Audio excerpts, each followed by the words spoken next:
Animal rights. Do animals possess self-awareness?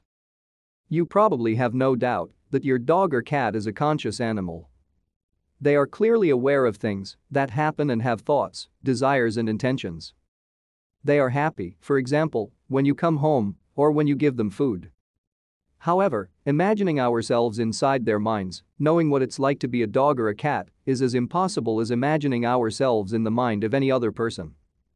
This is because the main and most genuine characteristic of consciousness is privacy.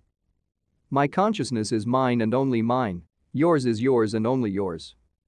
We try to mind read in an indirect way by looking at how others behave and listening closely to what they say. We intuit that they are beings just as conscious as ourselves. But animals do not speak. And, since we cannot penetrate their minds, it's not enough for us to look at their behavior and know if, in addition to consciousness, they possess self-awareness.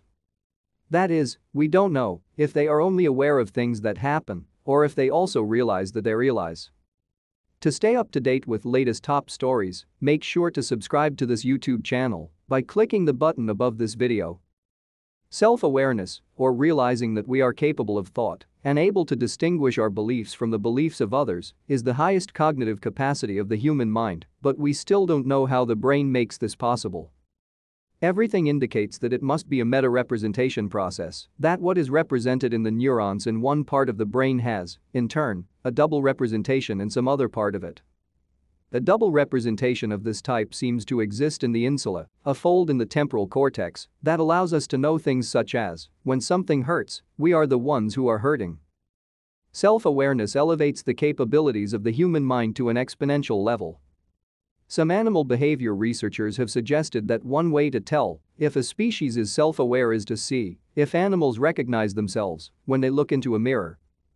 A cat, for example, when it first sees its reflection, behaves in such a way as to indicate that it believes that what it is seeing is another cat.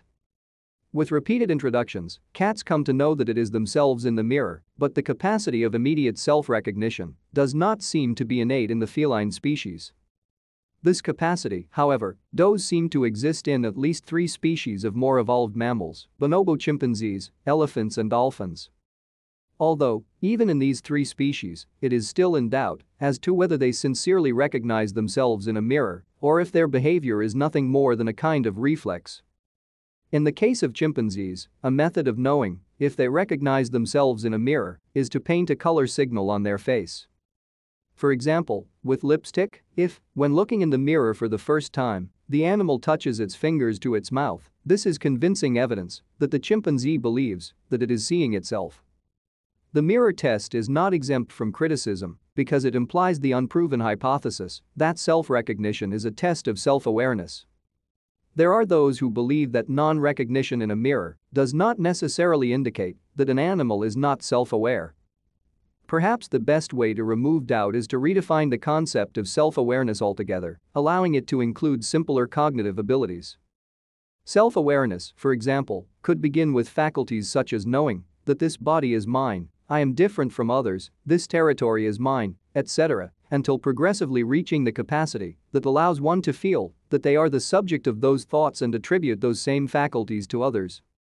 Functional neuroimaging, on the other hand, could also help if we were to see the parts of the brain that are activated when a person thinks about their own thoughts.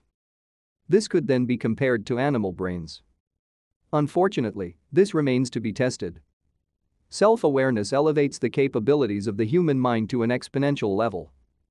That is why when we reflect on our own knowledge and our own thoughts, we can imagine splendid and happy futures, but those same reflections can also enhance our negative feelings when we reflect on the consequences of certain situations or when we have feelings of guilt or shame. Those who are convinced that animals do not have self-awareness and, therefore, do not think about their own thoughts must also believe that this frees them from such suffering. Still, in a world where they are often mistreated, this possibility offers little solace.